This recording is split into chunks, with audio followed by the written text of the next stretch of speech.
Yes. Okay, so anyone who enjoyed this text? Well, some of you are smiling at least. Yes. Ian, did you enjoy it? Are you smiling for some other reason? No, No? Why not? I didn't enjoy the tone, the voice. It was too sentimentalist. Too sentimental. Yeah. Uh, The, Explain why do you think it was sentimental? Or what was sentimental about it? this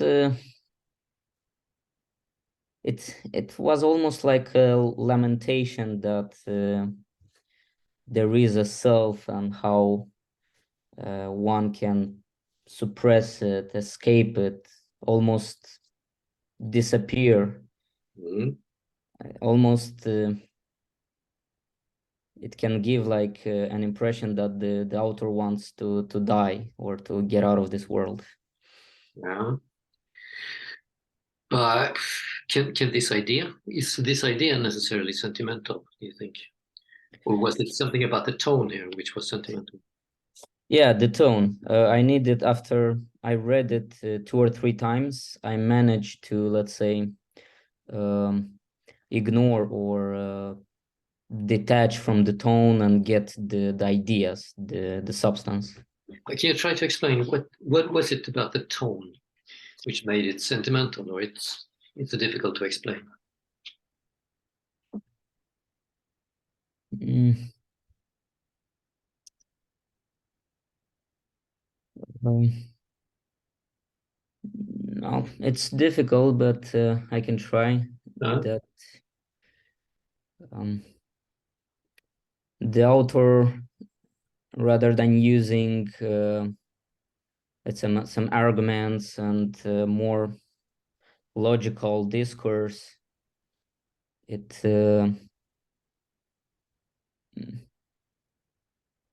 it tries to um, let's say feel sorry. It feels sorry that it imposes too much itself into the world. So this is like an impression more. yeah, the author is sorry. Sorry about herself or sorry about something else? It's sorry, or almost I would say guilty, Yeah. that it has a self and that it has a personality and that it imposes into this world and between God and the world. And this self-effacement, you don't like it? Um, no, um, I like it, but from let's say described from another perspective, uh, rather than What's wrong with this perspective?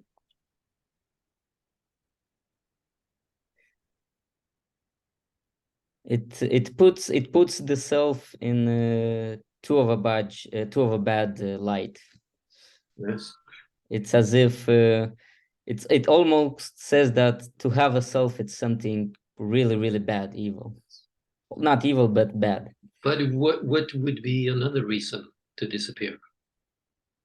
If you're okay with the idea of self-effacement, what what would be legitimate reasons, you think? Well, another reason would be, I think, um depression or self-hate. I mean, depression could be a definition of self-hate, self-erasement. But how is that different from this text? Uh, The feeling that there's something wrong with you and you want to disappear. well, this text, at least the ideas of this text, is not I think the presence of God. Yeah.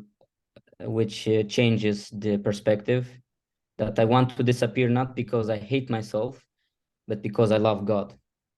Okay, so that's the idea you have a problem with. No, this idea I like, but the author tends uh, to put both the love of God, but also the hate of self. So it's like a mix of depression, of trying to self-erasure, and love of God. Okay, so what is your problem here? Is it the depressive side of it? Yes, I Okay. think it's the depressive side. Right. So what is it mainly? Is it sentimental or is it depressive? Hmm.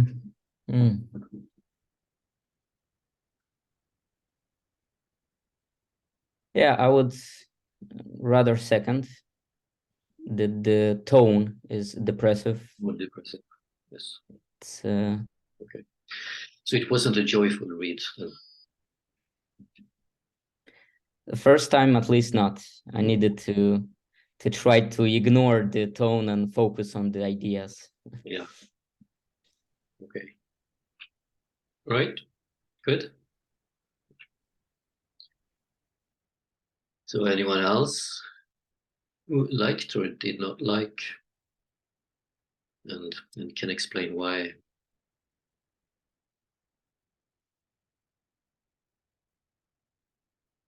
Yeah, Matthias.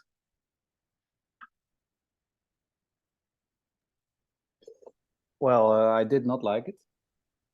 Why? Well, mostly because it was very difficult to read. I had to read it like several times to understand her point. It was not very clear, and after a few readings, it was a little bit more clear to me. And then I missed some arguments, and I missed some explanations. For example, the self or the I, which is maybe a fundamental issue in this text. Only one or two sentences are about the I or the self. So it's very lot of words to show us her point, and her point is vague. So that's why I did not like it. Okay, so you have no clear idea about the point. Not not sufficiently clear. No. But you have some idea. I have, yeah, there's a bell in this room Can you try somewhere. to yes, say it? What? As far as you understand, what do you think is her main point here?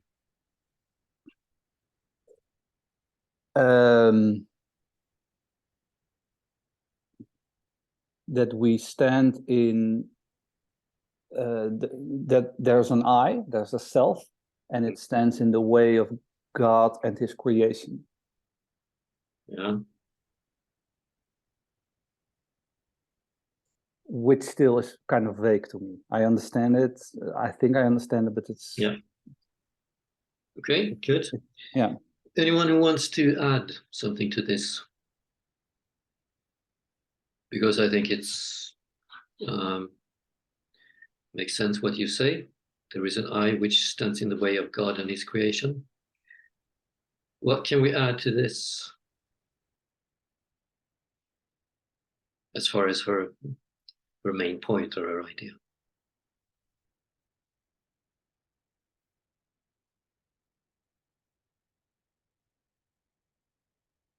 No one? Sven, you have something?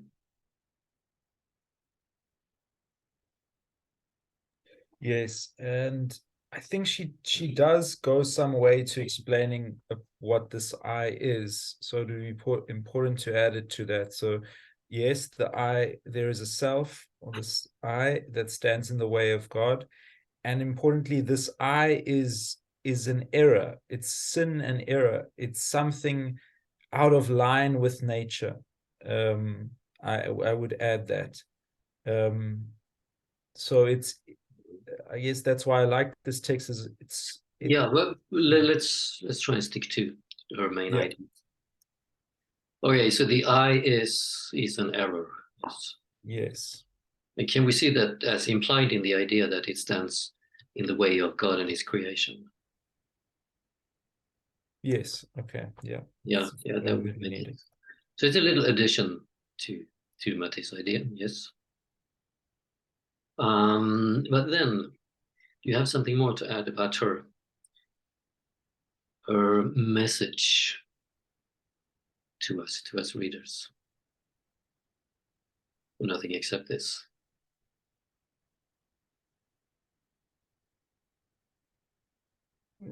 I think there's a not only is she saying that's how it is, she's also telling people to remove the self as the barrier. So it's not only this is how it is, she's making a can't think of the right word, not a request, but almost a can't think of the word now, a request to people to remove this barrier of the self. Yes. And what happens if we remove ourselves? Rather, why should we do it? What's the point of doing it? I would articulate it so that the love of God can flow uninterrupted. Yes, because my ugly self is in the way. Yeah. Okay. Good. Anyone who wants to add something to this? Ian. Yeah, the way I see it is that the I has its own will, its own plans in this world, and instead of obeying or doing God's will, it does its own will. So this creates first a deviation from God, but second, in a way, interferes with God's plan for the creation. Because basically the I, it's free, it has freedom, and it has the possibility of doing its own will, which might not be the same as God's will. Yeah. So the I has freedom of will. So it also has freedom to remove itself. Yeah. And this act of removing oneself, what could we call it? If we want to put a name on it, qualify it. Yeah, let's say the concept that I thought of was humility or humbleness. Okay. I think it's also it's a Christian value. Yeah. That Simone might speak about. So an act of humility. Yes. Yeah, when you don't put value and impose yourself, but rather give way to the other and to God. Yeah. But it must, yeah. So in that sense, it would be a positive act. Yes, it's not a negative that you want to destroy yourself. It's rather you want to remove yourself for something greater, for God. Yes, indeed. All right, so humility, I think can work. Any other suggestions? What can we call it? An act of? Andrea? I think we could call it disappearance. Yeah. But if you give it an adjective, Well, okay, not an adjective, but this disappearance, which is the act in itself. How can we qualify this act? Like we could say that it's a humble act. Humility. Yes, I mean, I agree with Ian. Is a kind of humility, a self-humiliation in a way. Self-humiliation could be, yeah. But disappearance is the process in itself. That you remove yourself. Yeah. Yes. Yes. Yeah. Yeah. So, but yeah, okay. So you have nothing else. Yeah, I have just this idea that it's like if Simone Weil is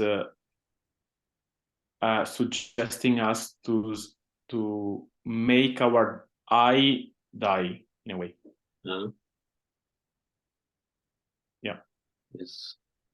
Which is a way to disappear in that way, or to detach ourselves, or to go beyond ourselves. Yeah.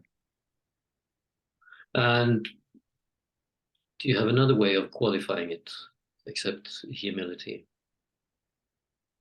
Oh, yeah, detachment. Yeah. Yeah, but that is also the act, right? That is what you are doing. You're detaching yourself. Yes. But what Yes. I'm after is like Ian's suggestion. When you're removing yourself, you're showing humility. Okay. So what remains? You're detaching yourself. You're facing yourself. What do you give? You give humility or show humility.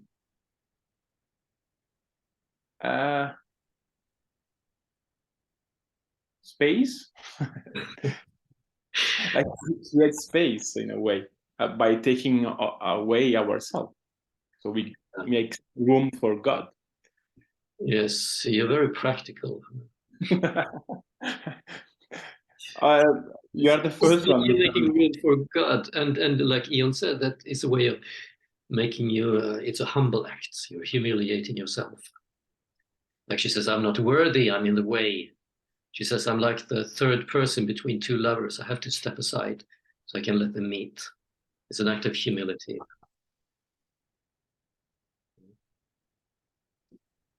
Okay, I go with humility. I like it. Yes. Okay, fine. Yes. Anyone who wants to suggest another word?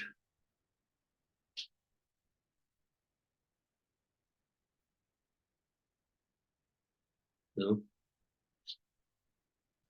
I think Simone Weil would also call it. Yeah, Pierre, you have something. Yeah, I'm not sure why, but I try reconciliation. Okay, can you explain it? And God create things, and then you arrive and you are an intermediate, and you create shadow with things. So if you if you are self effacement, then there is reconciliation between God and its creation.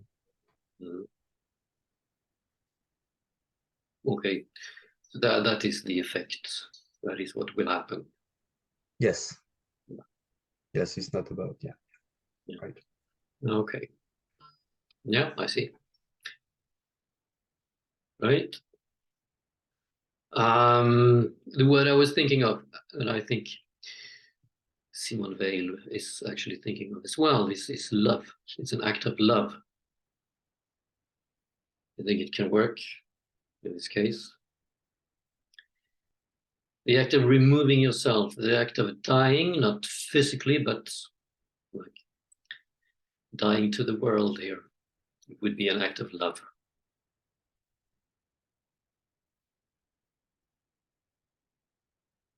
Can you see how it could work?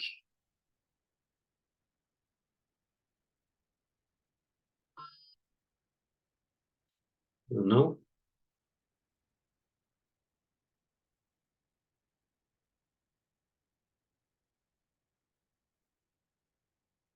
Yeah, Pierre, go ahead. And it's an act of love because you let the attraction between God and its creation. So you put this combination upon yourself. So you, again, it's humility, but you put something more important than yourself. So there is a dimension of love. Yes. Something is more important than yourself. Yeah, indeed. And also when you enable the reunion between God and his beloved creation, Mhm. then you allow the love. Yeah. Mhm. So yes, I think your idea works. And also this idea that I'm not going to stand in the way of two lovers. I'm going to let the love flow between them. Between God and the world. Yes. Yeah. You look like you're hesitating a bit. You're okay. No, I'm thinking if you love yourself when you love God. So yeah, it's just a question that I have because I have the same problem with Jan. I have the feelings. Can you answer the question? I missed it. Yes, I'm asking myself: is loving God is in a way loving yourself? I mean, loving your nature of shadow. Okay. What do you think? If you like the idea that you are a shadow and then you self disappear. I don't know if you can love this nature, but yeah, I smell some culpability. So you love something more, but not yourself in a way. Yeah. No. But what do you think? Do you think it can work? That loving God is loving yourself?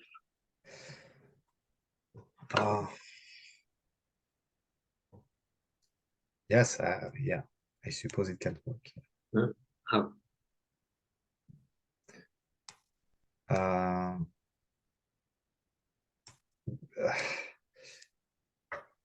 I'm not. I can't explain. It's intuitive. I think you accept your condition, and that you are just a piece of a creation, that something is create yourself, and then you love the creation of God, so you love yourself because you are part of the creation. Okay. It's easy, but yeah. Okay. Okay. Yeah. But you think it makes sense? Yes, it makes sense. Yes. Yeah. But you're still a shadow. But I see some problem still. But yeah. Yeah, but you mean in Simone Weil's text, you're a shadow. Yeah. Yeah. Let's see with the others about Pierre's idea here. Loving God is loving yourself. You think it works, or you think it don't work?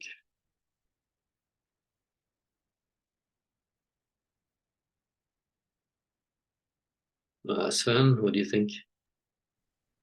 Yeah, I think it works, and it's loving your true self, your true self. What is that? What is the true self? The true self is that you are God in that sense. You are part of God. God is flowing through you. When you remove the self, which is just an ego, just a shadow of sin and error, then God flows through you. And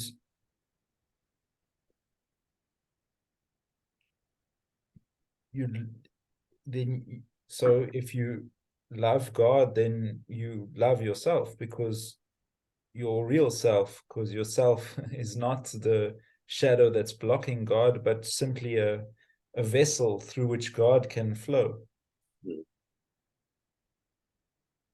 Yes. Okay. Yeah. All right. Pierre, you like the idea? Yes, I do. Yeah. Yeah. Okay, nice. Anyone else has an idea about this?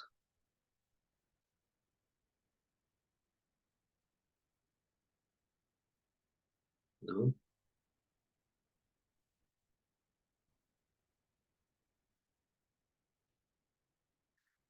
Well, I can tell you a little bit about Simone Weil's, let's call it cosmology.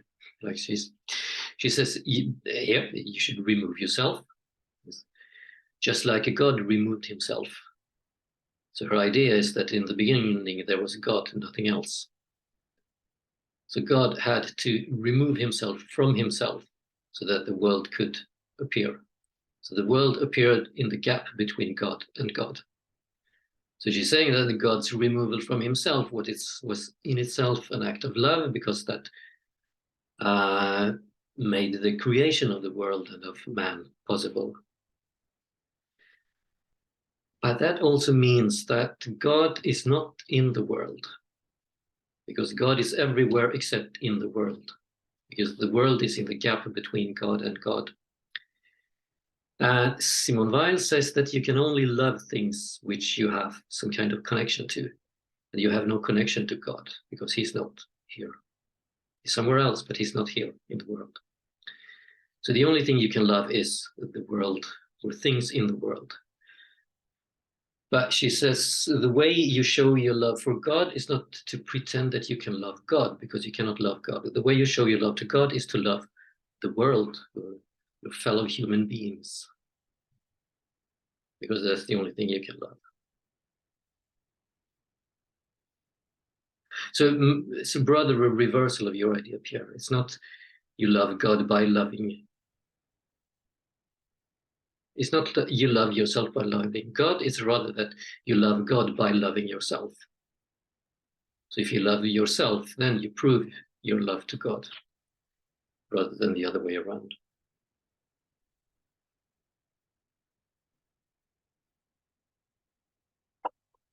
So how do you like that idea, Pierre? Yes, it's a good. Yeah, I like the idea. Yeah. Yeah. Creation. Yeah. You have to see creation like yes, an act of love, which all of the things around you. Then you are in contact with creation or love. Yeah. So not only are you standing in the way of God and his creation, you're standing in the way of God and himself. Mm-hmm. You have to remove yourself so God can love himself again. Yeah. Yeah, you're an obstacle.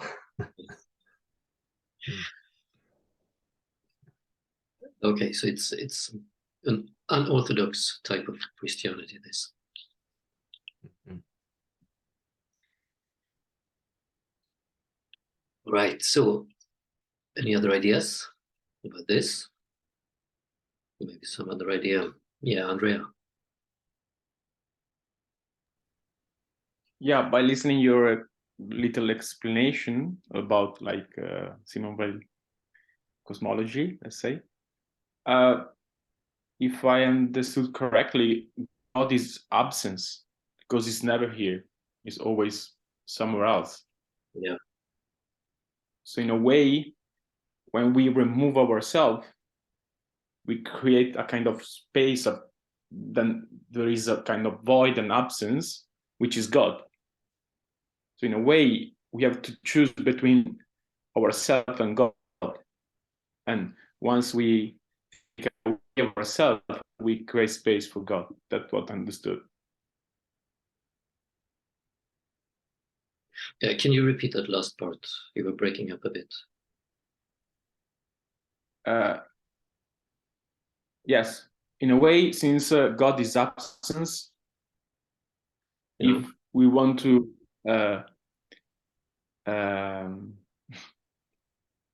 if we want to God let be, we are supposed to create space, to create a sort of absence of ourselves in order to let God be. Yeah. So in a way, it's like if we had the two options that cannot be together. If we are in the self, we have to renounce to God. If we want God, we have to renounce ourselves. Yes. Yeah. And yes. And how does it work?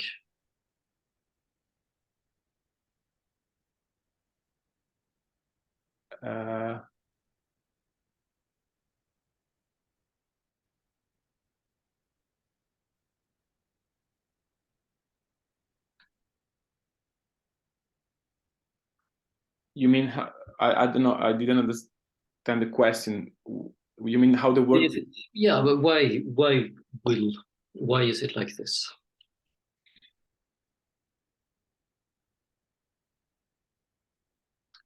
I think because the self is an image. It's a shadow. It's like a illusion. And God is what is beyond the illusion. So once we remove the self, which is the illusion, we let God be. Mhm. But is she saying that the self is only an illusion? She used the word, I think, error or shadow, maybe. Shadow, yes. Shadow, yeah. And I think shadow could be interpreted as an illusion. Yeah. But can you read the sentence? Yeah, let me find it. Where is it? Oh, yeah. The self is only the shadow which sin and error cast by stopping the light of God, and I take this shadow for a being. Yeah. So this shadow, do you think it exists or it doesn't exist? I think it exists, actually. Yeah. So it is not just an illusion. I think it exists as an illusion. She's saying that it's stopping the light of God. It's quite a powerful illusion.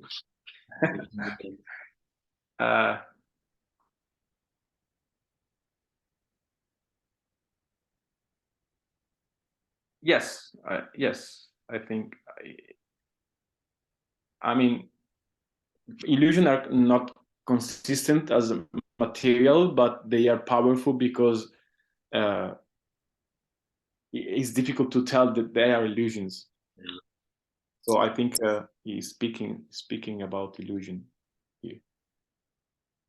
So you think it's more of an imagination than an actual shadow that's stopping the light? Yes, it is an imagination that we exchange for the world. But if it's just an imagination, why do you need to remove it?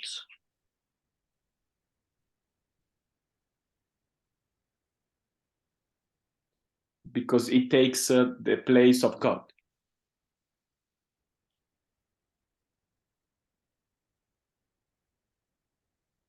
Mhm. In whose mind does it take the place of God? Say again, who's? In whose mind does it take the place of God?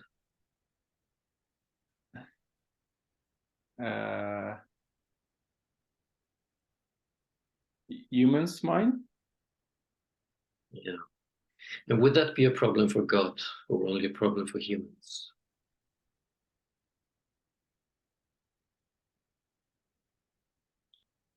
I think it could be a problem for God as well. And how? How would it be? That in like, let's call in that situation where there is this illusion, the God cannot encounters cannot in a way express himself. Yeah. Can you repeat it? You were breaking up a bit. Yes, in that situation where there is this illusion, the God cannot express himself, cannot encounter the world, is kind of out. Why not? If the illusion is in the head of man, how come God cannot encounter the world?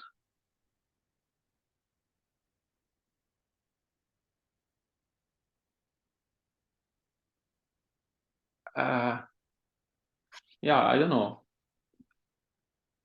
I remember that Simone Weil wrote that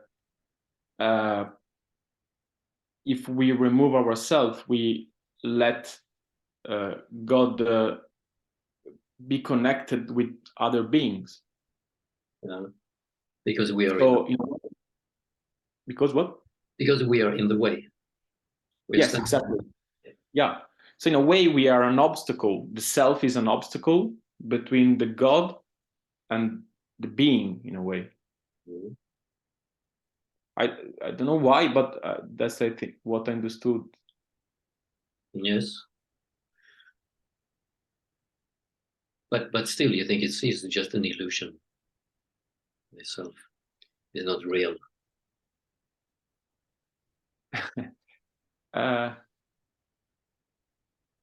Yes. Yeah. Yes. It seems more than an illusion, but it seems like a structural illusion, something that. But the fact that we could remove it doesn't make it structural. So it seems an illusion, by the way. Yes, just an illusion. By the fact that we can remove it.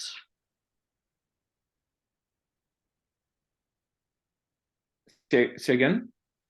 So the fact that we can remove it makes it seem like an illusion. Yes, exactly. Yes. Okay. Let's see, anyone else has an idea about this? The self, is it an illusion, this shadow self, or is it something more real?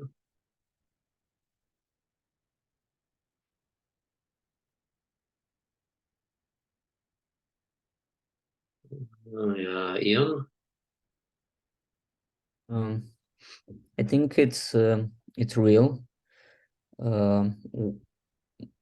because Simone Weil says that the self is only the shadow which sin and error cast by. She's not saying that the self is error or is sin, but she's a shadow in which sin and error cast by. So I think this self, it's a finite self, it's a temporal self, while God is infinite and it's absolute. And because of this discrepancy, the self can make, let's say, create an erroneous, an illusory relationship between God and world. If we put it in front of it, if we make it, let's say, invest authority into this finite self and not into God, then it creates illusion about in the relationship of ourselves with the world. So it is an illusion. No, I don't think it's an illusion, but it's a generator of illusion. Mm-hmm. And what would be the illusion here? I think the way we see the world, it is distorted by the self, and the correct way will be that through which, let's say, God sees it, or not the way we project our own self. So I see here like the self of being a filter, of a shadow, and when we try to withdraw it, we are like witness of how God interacts with the world. By getting rid of the illusion. Or the, I don't know, for me, illusion, it's the product of something. When you get rid of the illusion, then do you see something clearly?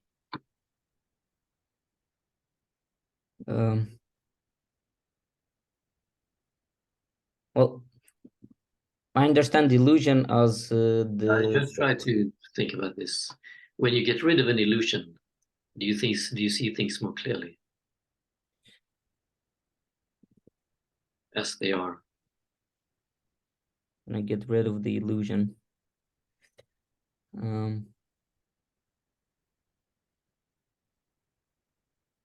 When you get rid of an illusion, do you see things as they are or as they are not? Yes. Okay. Yeah, I understand. Maybe I confused the term illusion. What did you understand? That the illusion, it's the thing which distorts seeing things, perceiving things, and not the result of this distortion. I thought that the illusion, it's a thing that I see falsely, but not the cause. Yeah, but if the illusion is the same thing that you see falsely, what happens when you get rid of the illusion?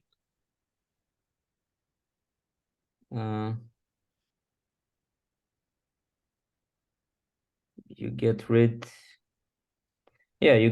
of the veil that covers the real thing. Get rid of the shadow then. So what do you see? The thing under the illusion. Which is what? I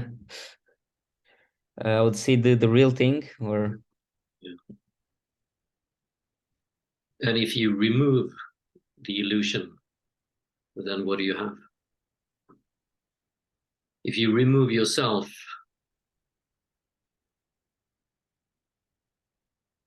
you have a way of seeing things as they are. Yeah. So then this idea that the self is an illusion is not so strange. I'm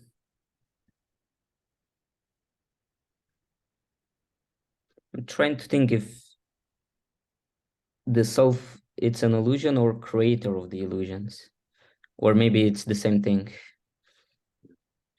But it looks like there is some illusion here. Yeah. So it's not so strange. It still has to serve a big part in the illusion, the self, finite self. But then again, I'm not so sure if it is an illusion. Personally, I think it's just you're standing in the way. You're blocking the sight, creating a shadow. But still, I thought this idea of an illusion, I thought it was interesting. Yeah, I would rather see the self as the cause and the illusion as the effect. So the self is the cause of the illusion. Yeah. So you can have it both ways, both the self and the illusion. Okay.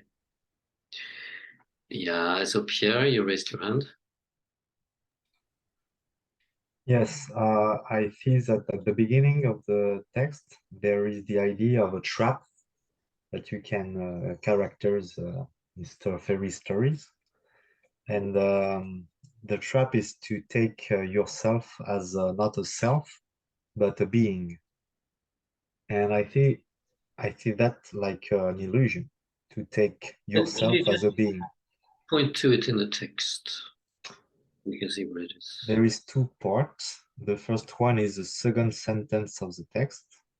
It is like one of those traps whereby the characters are tested in fairy stories and tales on initiation. So there is the idea of traps. And what's the connection with the illusion? Sorry? What's the connection between a trap and an illusion? The trap is to create an illusion in your mind that you are a being, and you're just a self. Yeah. Do you see this in the text, or it's your interpretation?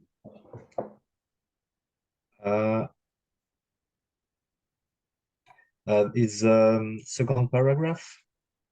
The self is only the shadow which sin and error cast by stopping the light of God, and I take this shadow for being. Mhm. So there is the trap it here, I think. I take the shadow for being. So I create an illusion of myself is a being, but it's not. Yeah, but this trap in the beginning, the trap like in the fairy tales where you are tested. Mhm. Can you see a clear connection here with an illusion? Why do you think that this is connected to the shadow?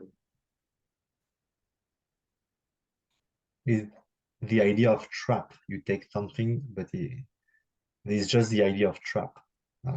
Yeah, but I don't understand what the connection is between a trap and an illusion. But an illusion is you believe in something Yeah. which is not true. So But when someone is trying to trick you, trying to trap you,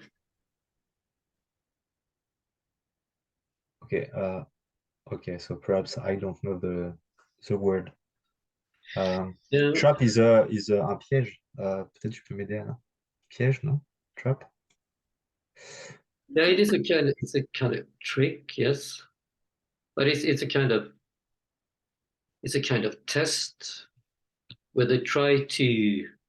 It's a hard test, which is designed to make you fail. Yeah. Like here are 3 different doors, and you have to go through one of them, and it's kind of designed to make you choose the wrong door.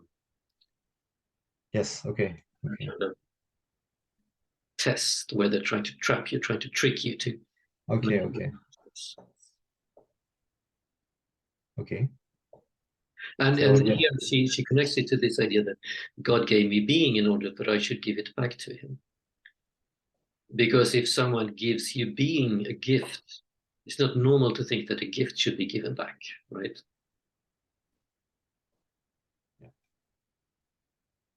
Yeah. Yeah. Okay. So then she's saying, okay, but maybe this is like these initiation rites where I have to prove that I'm a grown up, that I understand things. And I can only pass the test by understanding that no, this gift is actually something I'm meant to be giving back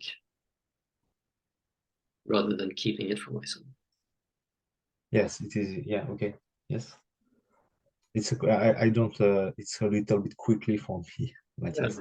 It's. I think I understand, but it's a question or no? It's just the idea. Yeah, this is the idea. Okay. Yes. Okay. Yeah. Yeah. That's this is the trap here, the test and the trap that she's talking about. Yes. She's making a likeness with the test in a story. Okay.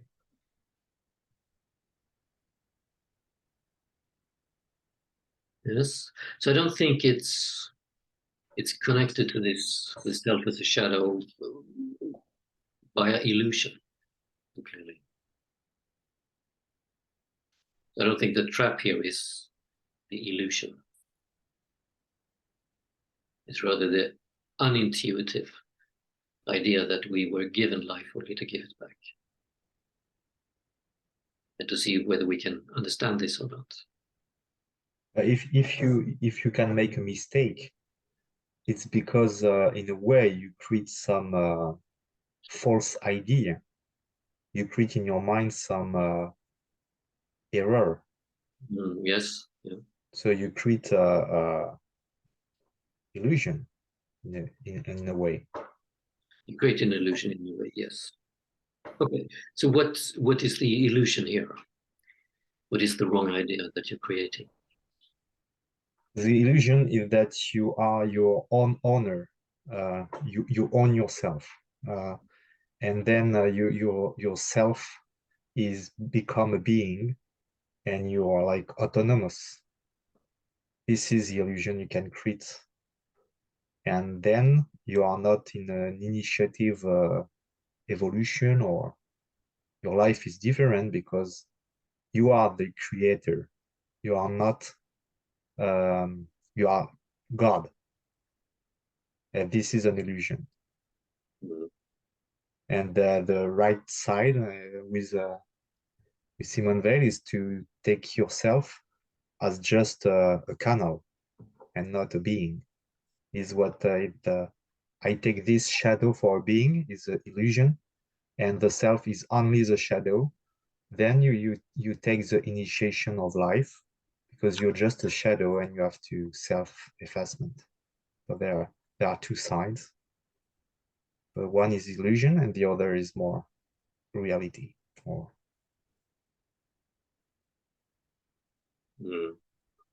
But would it be possible not to erase yourself and just to remain as a human being?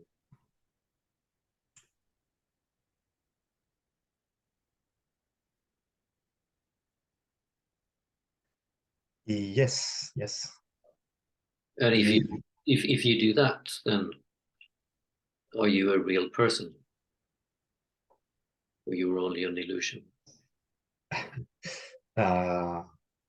If you erase yourself. No, if you decide not to erase yourself, if you decide to, no, I'm going to live my life like a normal person, then are you real or are you just an illusion?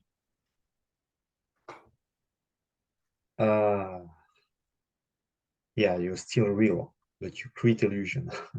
Yes, I don't know. Yeah, I think you are still In that real. case, it's not like it's all not what? illusions.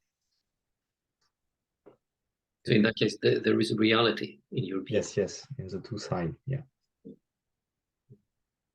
But it's a real being which you have to get rid of. Yes. Okay, so I still think the idea that there is some kind of illusion here. Yes, okay, I go along with it. But I don't want to take it to the extreme that your whole self is an illusion. Yeah, okay. Yeah, it's more the creation of it's like Jon said before, it's the illusion is a creation of yourself, but it's not yourself. Yeah, okay. Yeah. A difference here, I think. Yeah, okay. So let's see. Anyone else with some insight into this or an idea?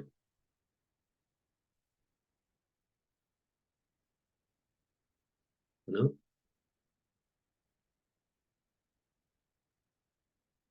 Okay. Something else about the text? Some idea, question?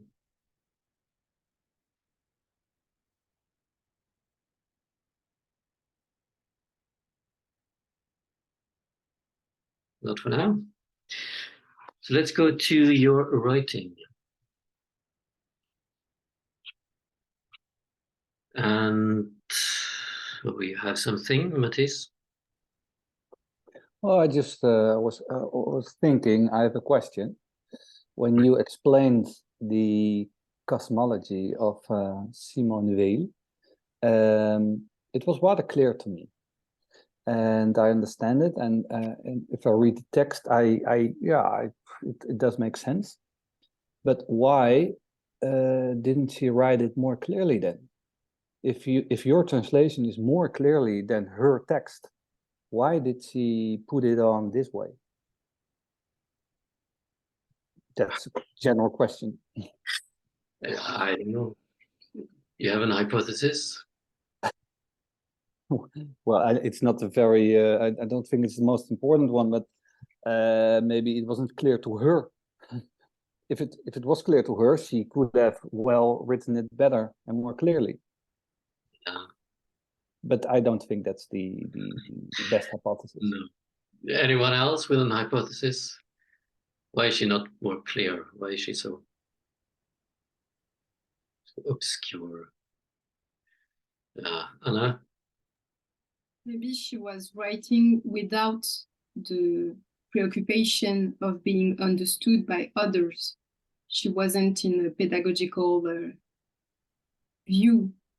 So she wrote with some freedom, inspiration, without this preoccupation. What would you call this view if it's not pedagogical?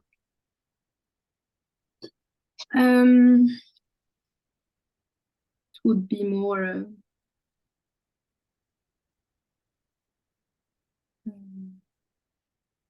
intimist. It's not an opposite, but maybe the concept of intimist. She's writing in a intimate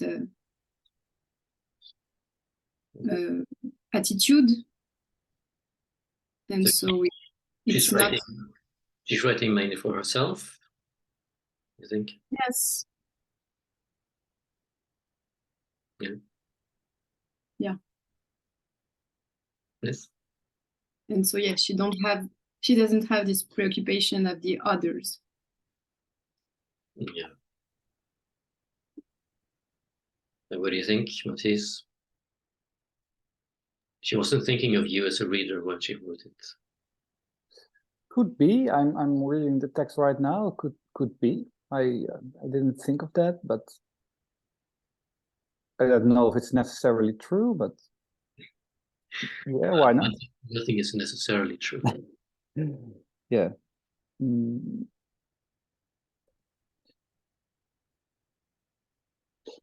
Yeah, but it could be, but it's not very likely. No. You don't have a better hypothesis yourself? Well, the concept of poetry, for example, if the form is more poetic, then also the form doubles the content.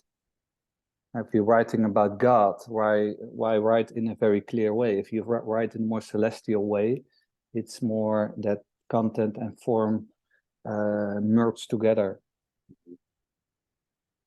You see it more as poetry, more poetical. Yeah. Yes. And do you think it adds something to the text if it's more poetical?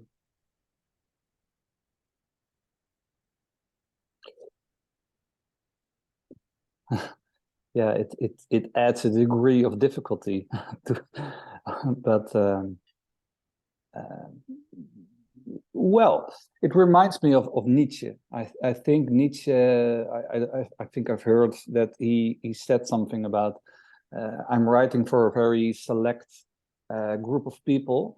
That's my natural selection of people who really, who really like my reading, and not every text has to be easy. So if it's a hard text and you really work on it, then it's for the great minority, let's say. Maybe it's in that corner that she wrote it like this. Yeah. That would go along with Anna's idea as well, that she's not writing for other people to understand her. Yeah, but it's also not only writing for herself. Maybe it's only writing for a small minority of qualitative people. Yes. So then it's the concept of selection. Do you feel excluded from this minority? Yeah.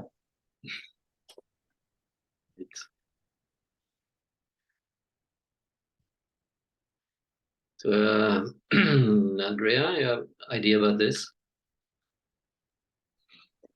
Yes, I have another hypothesis to propose to Mathis. Mhm. for his question. It's a bit strange, but I I think the hermetic language that Simon Weil is using here, which I agree with Mattis, create a bit of like it's not so easy to understand the meaning. Like it could be interpreted as a way to offer the reader the opportunity of an experience of self-effacement. Mhm. Okay, explain. Why does it do that? Yeah, I have an example to explain because, for example, last year I had the maths courses, private courses. I decided to study maths, and I noticed that every time I didn't understand something, I had to remove my fears and my desires in order to understand.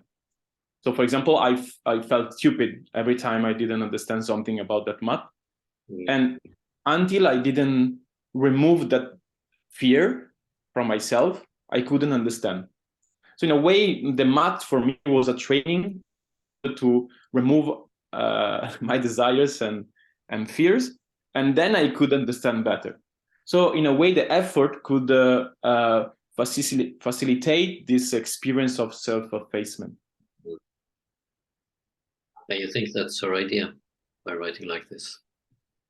I don't know.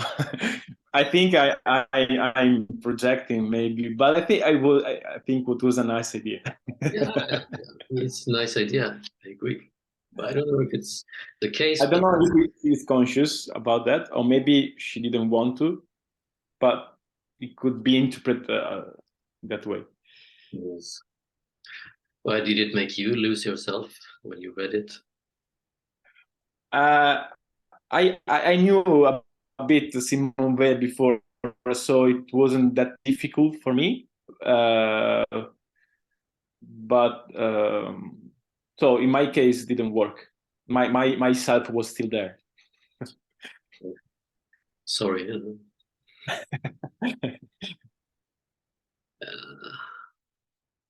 Yes, Anna?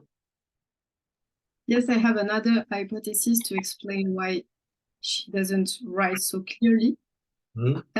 Maybe it's because of humility, and she says it's the queen of virtues, and maybe not to she doesn't pretend to grasp everything, to understand everything about God, and so therefore she cannot produce such a clear and rational and exhaustive text about such a topic. Hmm. So the topic itself would prohibit some rationality. Yes, and some full explanations. It will be a kind of the contrary of humility, maybe a hubris. Yeah. You know, to try to do so. And this poetic style that Matisse was talking about, could that be a way of trying to get closer to that which cannot be explained clearly? Yes, I think so. It makes sense. Yeah. Yeah. So Matthias, what do you think?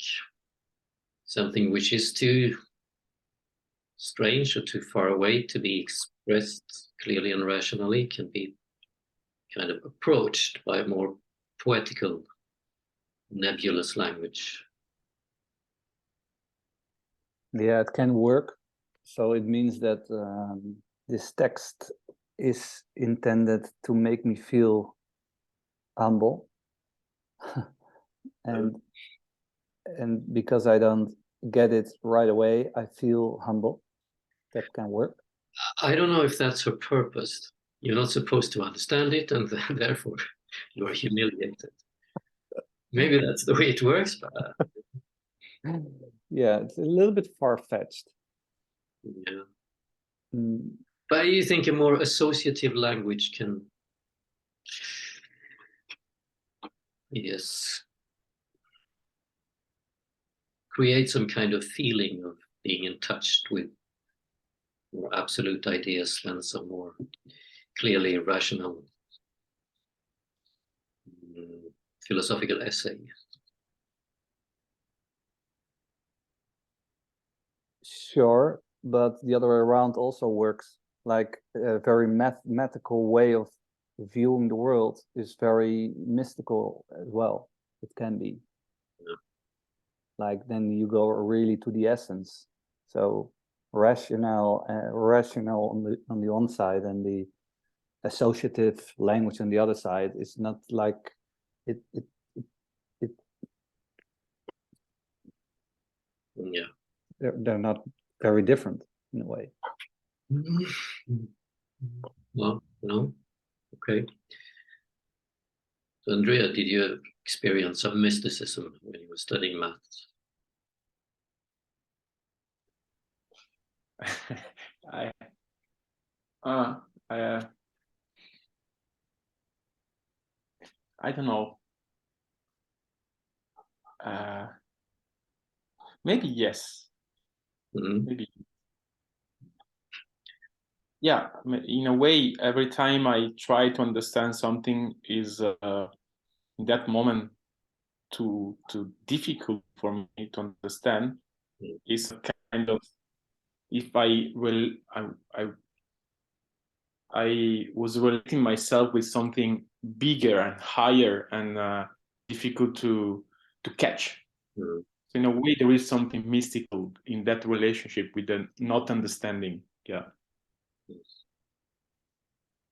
And she was a mystic as well. She was a religious mystic. So she wasn't a pragmatic philosopher.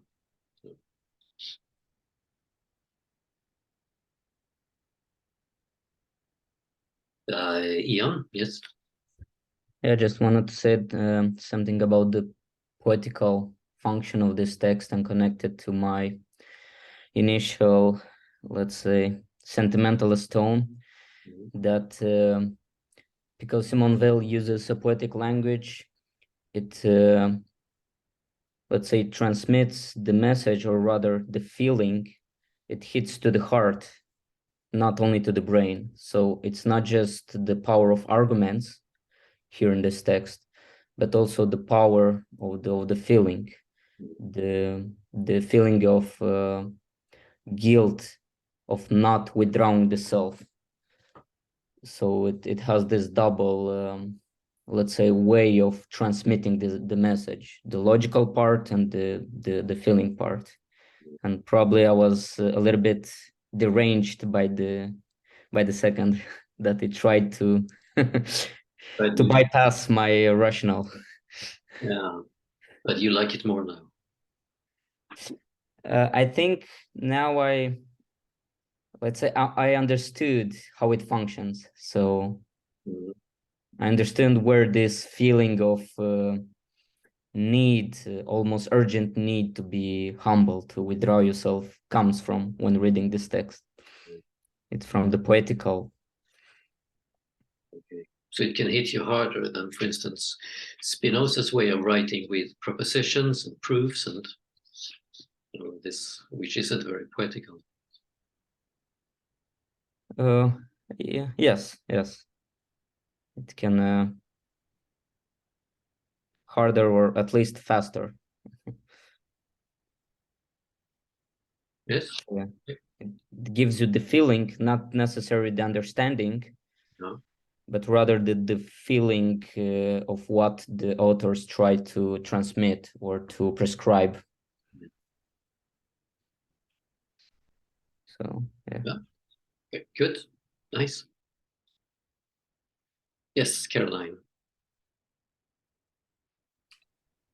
For me, when I read the text, I kind of get a sense like it's written almost like scripture, like the Torah or the Quran or something. So it's almost like she's mimicked that style so that you can take what you need from it more than necessarily understanding it. Yeah. So like she uses a lot of words and poeticness to get her point across, but in a sense, she's not really making a point. It's more up to you to kind of see what you can get from it, or what applies to you, maybe. So she's putting herself in this mystical tradition, Yeah. spiritual tradition. Yes. Yeah. And what do you think this brings to the text?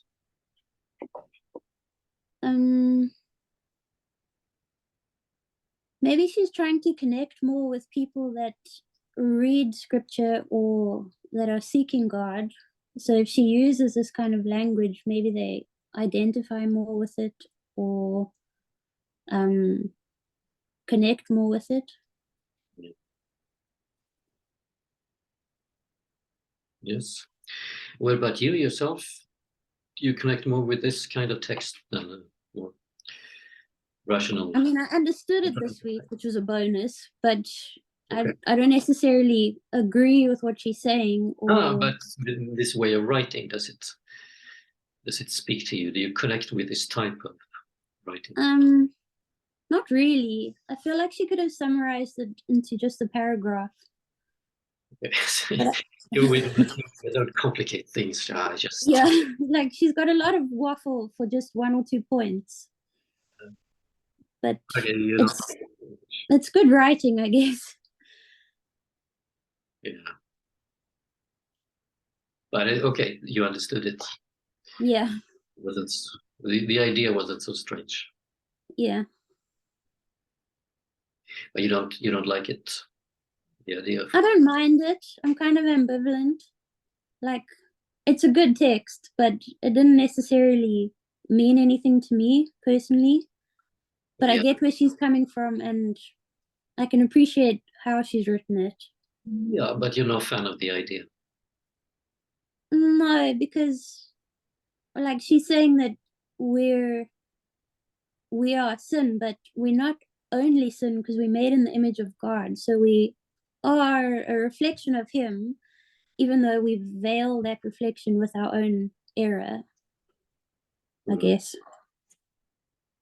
Yeah. And the idea that you're in the way. No, because I don't think God would have made us if we were just going to get in the way. I think He put us here for some reason, or we are, I don't know. According to Weil, He did put us here for a reason. Yes, so we're not necessarily in the way unless No, we are in the way. Choose to be in the way. Because what is the reason? What are we supposed to do? Reflect God, I guess, if we're in His image. Yeah, but He put us in the way. So what are we supposed to do? But what are we in the way of then? We are in the way of God and His creation. We're blocking His view. But He put us there, so it's His fault. He put us there.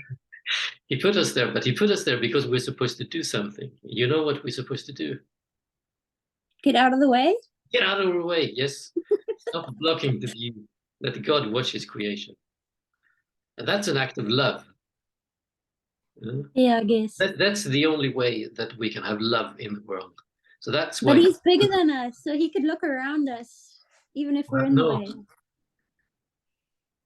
You know, to love someone, you need to have an object. You need to have a subject and an object. The lover and the beloved. You're okay with that idea? Yeah. Yeah. And for God to love Himself, He has to make Himself into an object. Okay. Before He removed Himself from Himself, there was just God, nothing else. No subject, no object, so love was not possible. So He had to remove Himself from Himself, so He became two, God and God. And then... But would he not have had love within Him to have that desire to remove Himself from Himself? So love existed anyway within Him? Maybe. Can you repeat?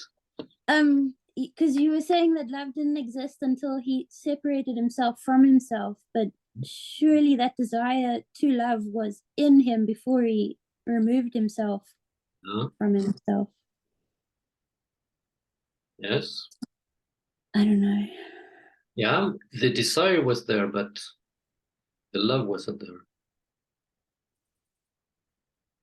You came with the idea Okay. that you can have a desire to love before you actually love. Okay. All right, so the desire was there, but you had to make something in order to make it happen. And then he's using us humans to help him love himself. And he can Okay. put us in the way and gave us free will. Because if he forced us to remove ourselves, then it wouldn't be an act of love. So we have to do it by our own free will. We have to remove ourselves. Yeah. With that act, we show that we love God. So then there is love in the world. That's the Okay. reason. Get out of the way, let love flow. Okay. Yeah, it's not your thing. You don't like it. No, I do. I'm just thinking about it. Yeah. But it doesn't mean that you're supposed to kill yourself. No, I know. No, because that's selfish. Then you're thinking about yourself. Then you're destroying something. So that's not an act of love. So you have to remove yourself while remaining alive. So that's the trick. So maybe he means remove yourself from your era. Yeah. And how do you do that? By looking to God, I guess. Or refusing, like the text says, refusing to exist outside of God. Refusing to exist outside of God, yes.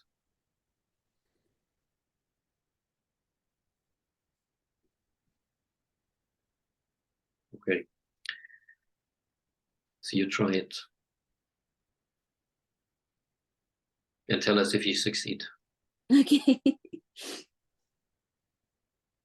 Okay. Good.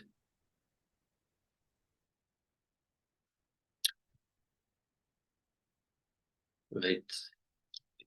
Any other ideas? Sven, you have something? Yeah, just to pick up on that, to clarify, I think the error is saying that you are a self. The error is wanting to exist outside of God. The error is saying I. Yes. That creates the shadow self, the idea of a self, is saying I, putting yourself between God and creation. Yeah. And so the request is to remove that, is to not make that error, is to not want to exist as a self outside of God. Yeah. And Every time you say I, you manifest yourself. Yes, you create that. And that self is just a shadow.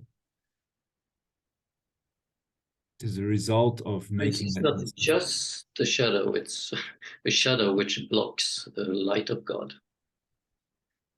No, that's the thing. I think the thing that blocks is the self is a shadow. It's not, it doesn't really, it's not the thing that causes the shadow is that wanting to say I. Mm-hmm. The mistake causes the shadow. Yeah. And the shadow is stopping the light. That's what shadow is.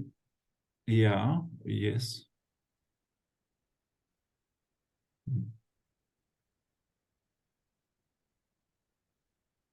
Yeah. Yeah, where there's the shadow, there's no light coming because there's darkness. Yeah. Yeah. Yeah, that's the manifestation of the ego, which stands in the way. The lack of the light of God. Yes. Yeah, at first I found the text difficult, but now it's clear to me that it's just a repetition. It's like the same thing over and over again with different words. That's why it seems like a poem or a song, because it's a refrain, the same thing in different words, different poetic words. Remove the self, make space for God. Remove this. I mean, she says the same things over and over again. But you say it like it's a bad thing. No, I think it's cool. It's beautiful. Now I see it, yeah, more like a song. I feel it's a song. I can almost hear her like singing it.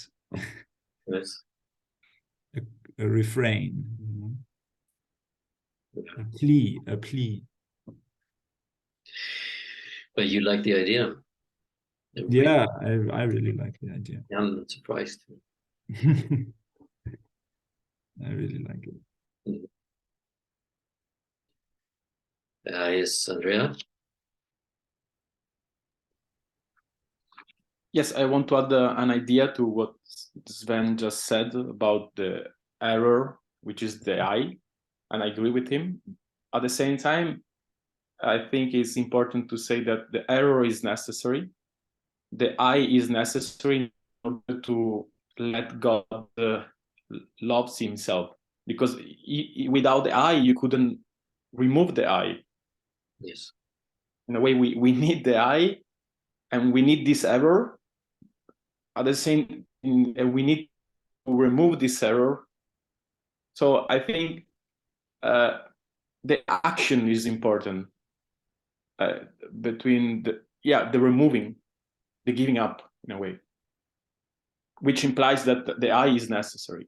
Yeah, indeed. Yes, the I is necessary. And then it's necessary to get rid of it. Yes. Just like a Judas is necessary.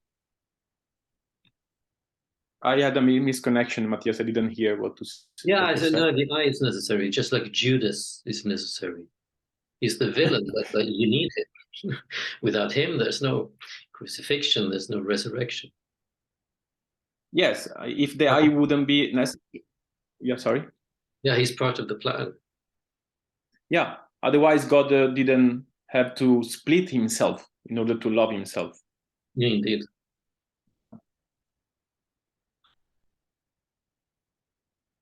Yeah. Yes, Anna. Yes. What I found, I would say, I don't know, it's hard for me to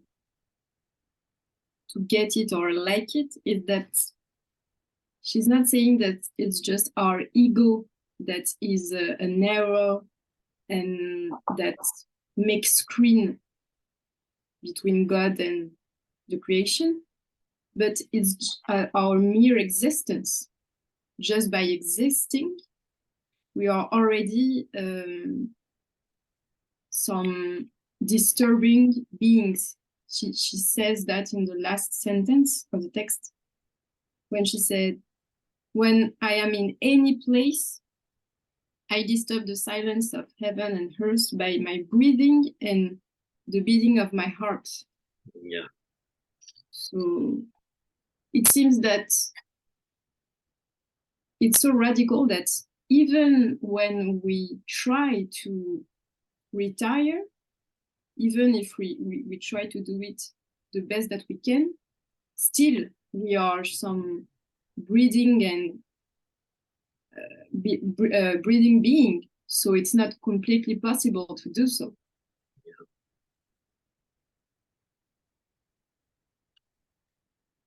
Yeah. So what do you think about that?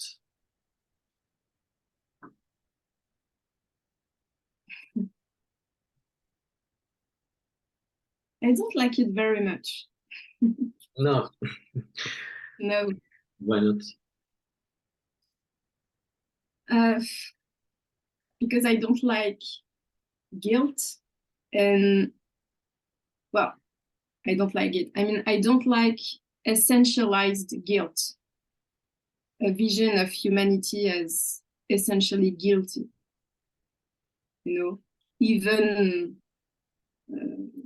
yes, that we are guilty by nature. You know, so. Mhm.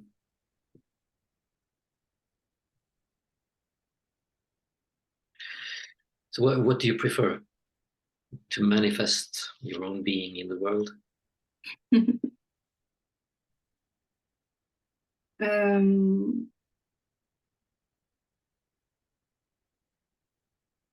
Yes, or to retire in the world, but to, for example, to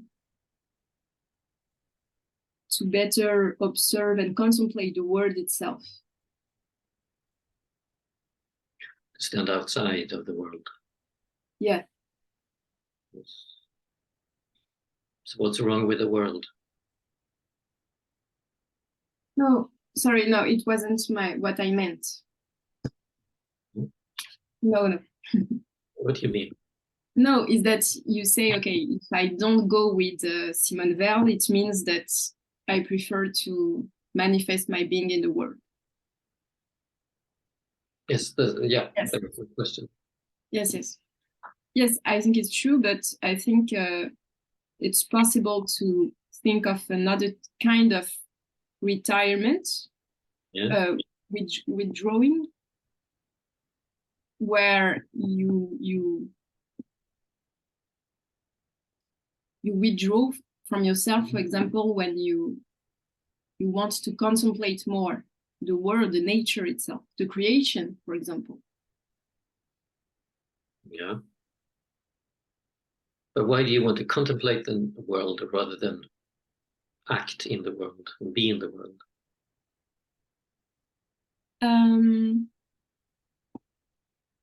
Because I think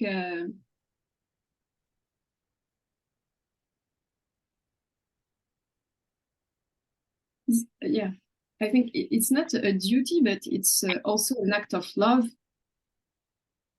you know, for the creation. Contemplate the world? Yes. Yeah. And why is it more an act of love to contemplate the world than to be part of the world?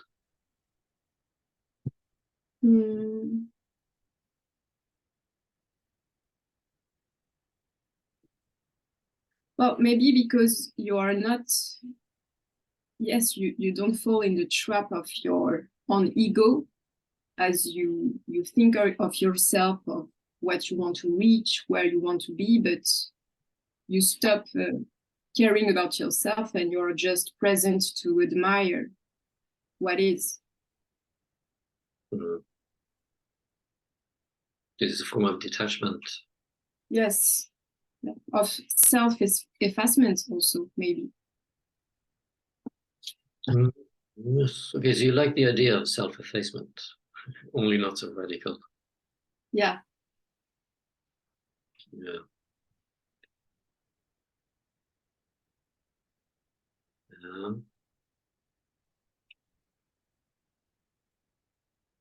Right. So what would your ideal be? To remove yourself to a little cottage somewhere and just contemplate the world. Look at it, go by your window.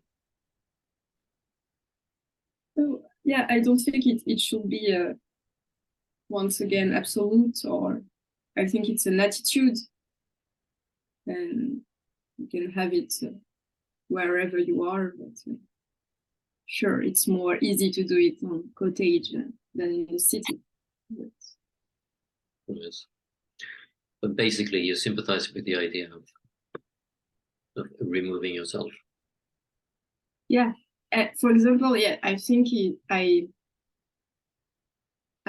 feel more familiar with the unselfing concept of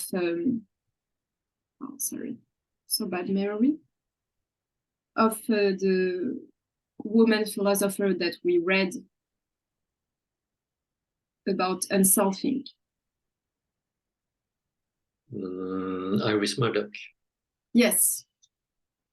Because she talks also about a way of self-effacement, but it's not in order to let God love himself. It's in order to contemplate beauty and forget about ourselves. Yeah.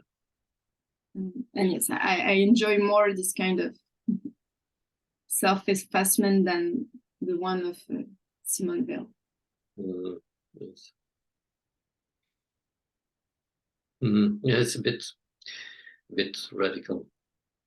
Yeah. Self-negation. Yeah. Okay. Yeah. Yes. Pierre, go ahead. Yes, I see a part where Simone Weil talk about the gift, the energy, and she asking, it's at the end, near the end, the sentence, what do the energy, the gifts, etc., which are in me matter. And the second sentence is, I always have enough of them to disappear. So you have some power in your hand, your gift, energy, and you have to do something with it. I have the impression that to disappear, you have to act. It's my interpretation, because when you have this sentence, I always have enough of them to disappear. Yeah. It's like your gift, you have to use it to give back, but by acting. Yeah. Yeah. Oh, so, yeah. Do you see a problem, or? But because it's self-effacement by acting. That's why yeah. There is, so it's not a problem, but it's not, because I think this common sense will say that self-effacements, you go in, you don't act in the world, you are more in retreat, and you look at things. But here I think it's not the case, and it's you have things in your hand and you have to do things, you have to act. So yeah. Yeah, does it sound paradoxical? No, I think it's possible to combine the two, but it's not a common sense. It's it's a strange idea. It's a strange idea, yes, but it's possible, yes, to disappear by acting. You use your gift, but not for yourself, but to give your being back to God. Yeah. But then when you do act, do you manifest yourself? Yes, yes. And then when you manifest yourself, is that an opposition of disappearing?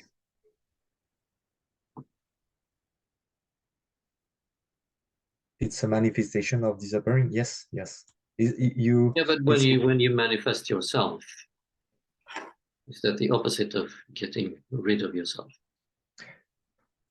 Yeah, I mean, just yes, it's not combined, but I think you manifest your being. You're not manifest yourself. It's different. So what's the difference? the difference is that if it's your being, it's a part of God, and if it's yourself, it's a shadow, is your ego. So if you act for yourself, then it doesn't work. If you act for give back your being, then in a way you disappear. Your ego is not here. You act for love. Then No. And you like the idea? Yes, yeah. Yes. I think we have gifts. So if we have gifts, we have to do something with them. So yes, I like the acting things. Okay, that's good.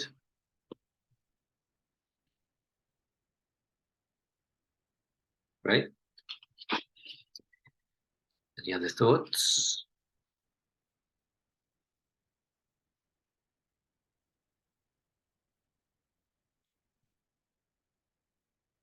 No? Let's then just finally take a little look at what you wrote.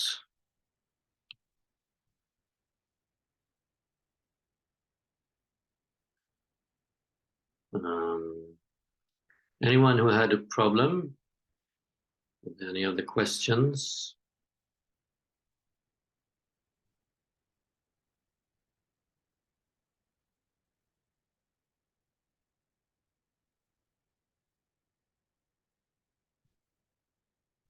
No?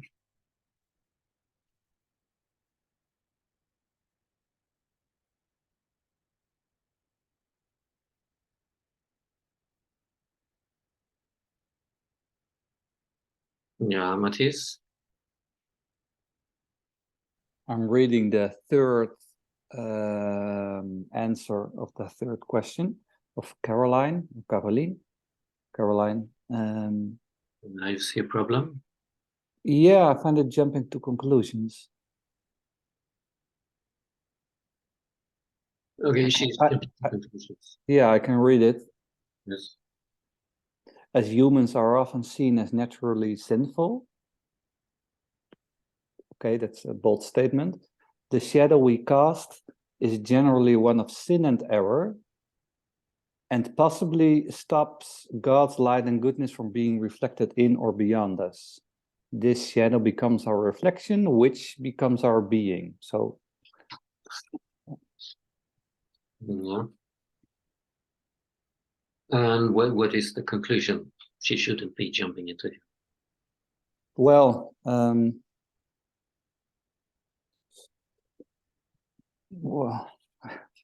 now I don't have mustn't jump to conclusions. It starts with the first sentence, so that's not a conclusion, but it's a jump in itself. As humans are often seen as naturally sinful, I don't find that in the text.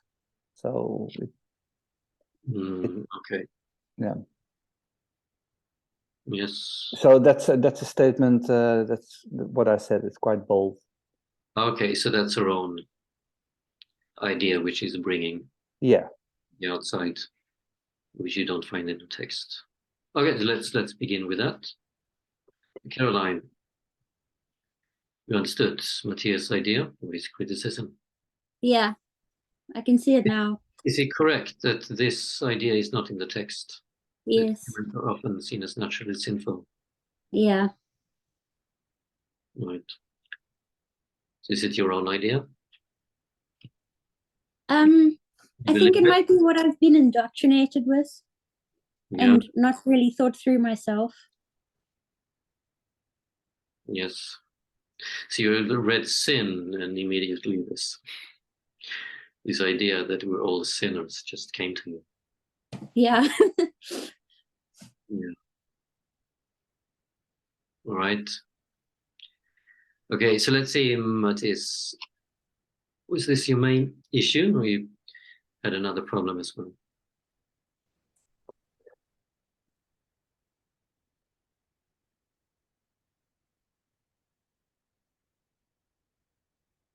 Well, it's interesting that okay, so the jump is from natural sinful to therefore we cast a shadow that's generally one of sin. Okay, I can follow. And possibly stops God light. Okay, but then the shadow becomes our reflection, which becomes our being. How does reflection become our being? That's And do you find this idea in the text? no, I don't find it in the text. How we can go from reflection to being. No. When it says in the text, I take this shadow for a being, Mm-hmm. that might be it, or it's not the same thing? No, that's different, and it's in the word a. So in the text is I take the shadow for a being, and Caroline says it becomes our being. So that's different. Yeah. And if it's not our being, what kind of being is it, do you think? It can be any other being. I don't know. Yeah. A being implies that it's not ourselves. It's another. It's being besides me. But if you go to the beginning of the sentence, it says, so the self is the shadow, and I take this shadow for a being. So the shadow is the self, and it's also another being. Well, I read it as that this being is an entity. No? So it's an entity apart from me. No. Therefore, it's not. So what is this entity which you have in you, which is not you? You know?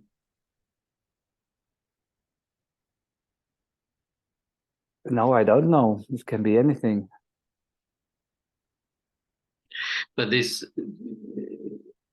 being, take this shadow for a being. You think that cannot mean myself. It cannot mean our being. It has to mean another being. No, it can also be me, or yeah. And what do you think makes more sense here, that there is another being in me? No, that doesn't make any sense. But it's rather vague that there's an a in this sentence for me. So to interpret it as our being, as Caroline does, it could make sense.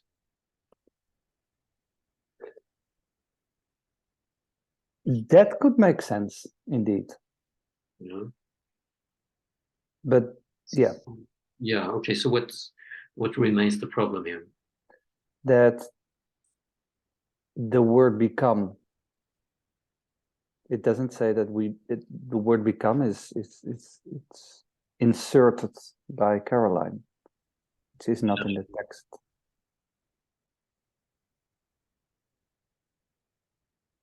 I say it's the become. Yeah, how do we? So there's a self.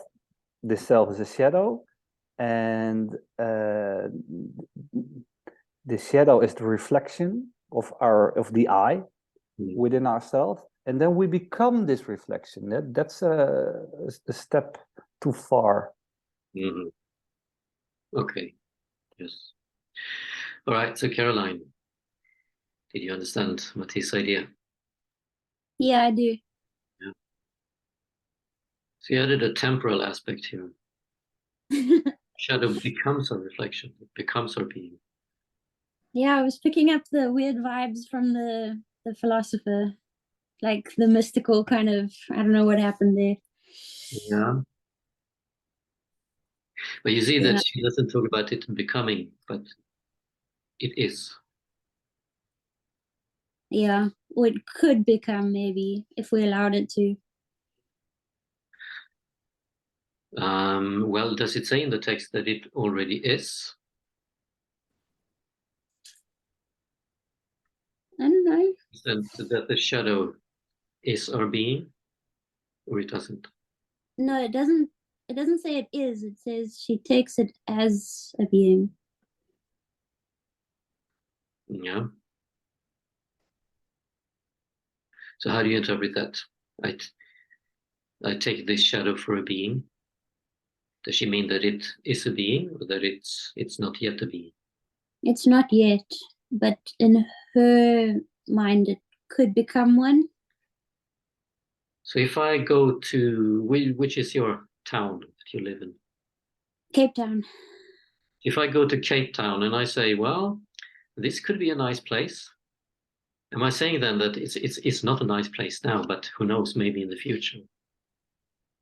This could be a nice place to spend a week. Well, it's kind of saying it's an option. Yeah, but I'm Maybe. already there. Mm,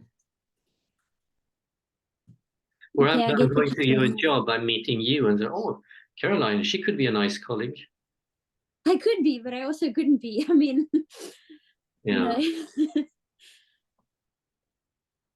So at this point, I don't really know if it is Yeah. or if it's not. It's undetermined. Yeah. Yeah.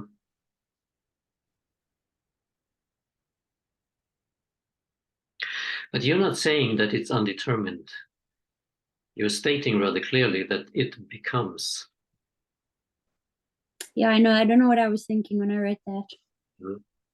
I can see it now, but I think it obviously made sense earlier, but now it's not making sense to me. Yes.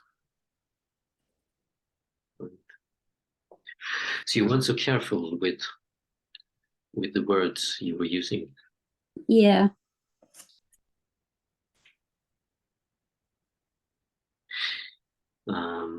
Yeah. And also, apart from these two things that we mentioned, did you add anything, or did you mainly repeat what Simone Weil was writing? I think I repeated it and then added a little bit of error by myself. So what you added was these errors. Yeah. So I was kind of just proving the point that we are made up of error. Yeah.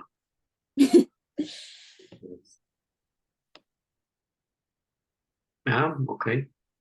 So yes, in an explanation. Yeah. So I didn't ask for an interpretation. That's true, but in an explanation, yeah. If you want to add something, just make sure that what you add is in there. Okay. It's implied, maybe it's not said explicit, but it's supposed to be there. Don't fantasize too much. Yeah. Okay. Good. Anyone else on this one?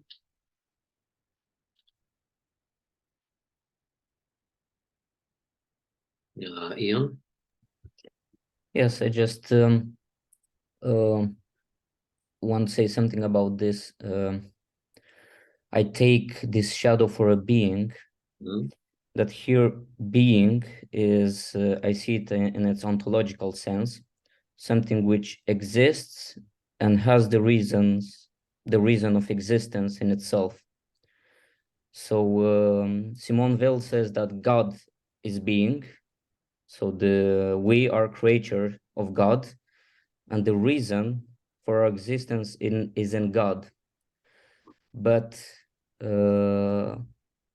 if I, let's say, put myself in front, I confuse the self with the being, having the reason to exist in itself and not in God. So I interpret this, I take this shadow for a being, something as I confuse this self being existing in itself without needing God as a reason for existence. So she's making a mistake when she takes this shadow for a being. Yeah, I think this might be the illusion of the self, or the self-delusion that we were talking before. When I start seeing the being in the self, in me, rather than in God. Yeah. So this is what this means when the sin and error casts by the self. She's admitting here that she's making a mistake when she looks at the shadow and thinks it is a being. Yes. Yeah. Yes. It's, yeah. Yeah. Okay. Nice. Yes. Now, when we're at it, you also have an explanation for the next sentence. Even if we could be like God, it would be better to be mud which obeys God. You have an idea what she means here.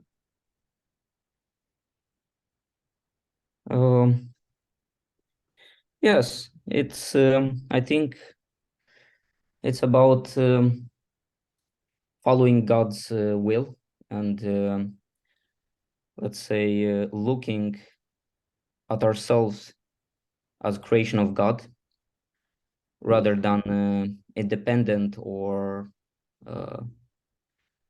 yeah, self-positing. So I think this is the true way we can be is, and we can look at ourselves is looking as creation of God and needing to follow a God's will rather than our own. And So even why is it not good to be like God?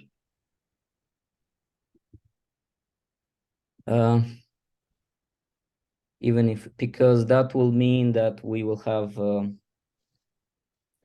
we'll become ourselves creators and we'll act as creators, and we would like to rather create the world in our own way or create our own world and disregards God's will and the world as being created as God's. So I think is this is being competition to God.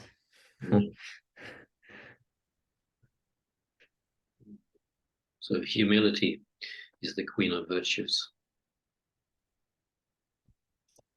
Yeah, humility, and in a way, it's not only ethical, but rather a logical or ontological, that God, in definition, is the creator. And when we try to be ourselves the creating, it's not only a moral error, but also like logical one. But she says that humility is the queen of virtues. And to be mud, which obeys God, it's quite humble.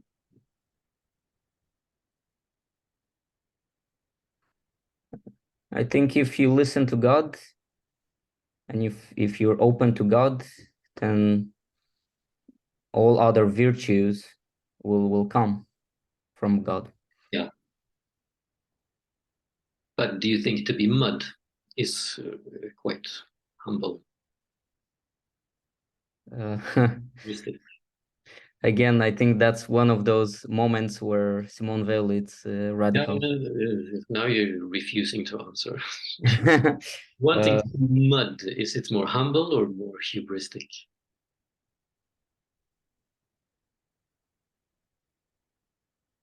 It would be better to be mud, which base. Yeah, I think it's yeah, it makes sense that it's better to be mod, which I mean to be the lower position. Yeah, but you're still refusing to answer the question. Yeah, it's humble. It's humble. Okay. It's more virtuous to be the lower condition which obeys God than be like God. And yeah, but then she says humility is the refusal to exist outside God.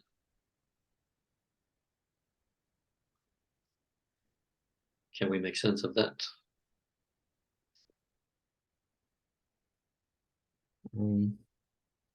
Is the refusability to exist?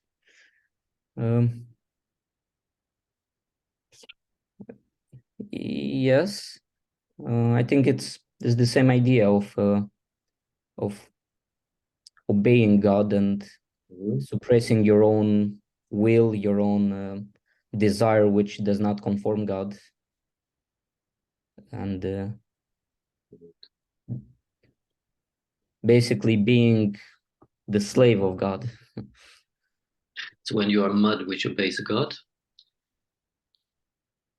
then you exist within God more than when you try to be God.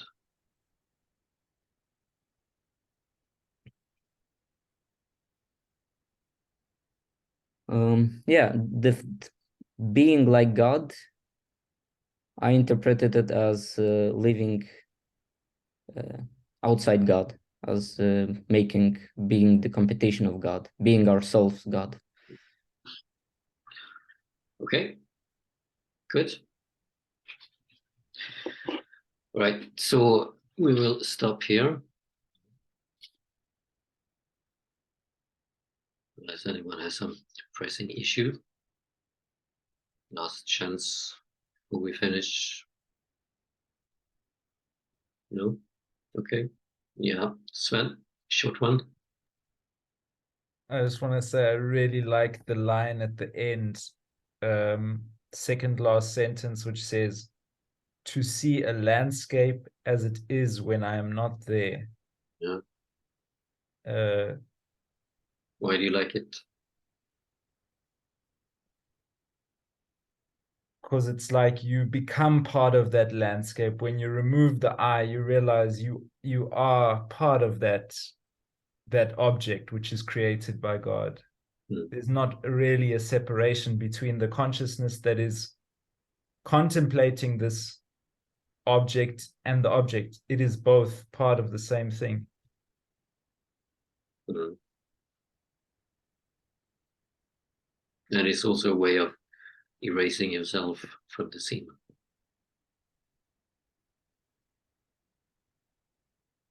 Well, it's erasing the illusionary self. Yeah. You're not standing in the way of your own view of the landscape. Yeah, you are part of the landscape, and you is one whole thing. Yes.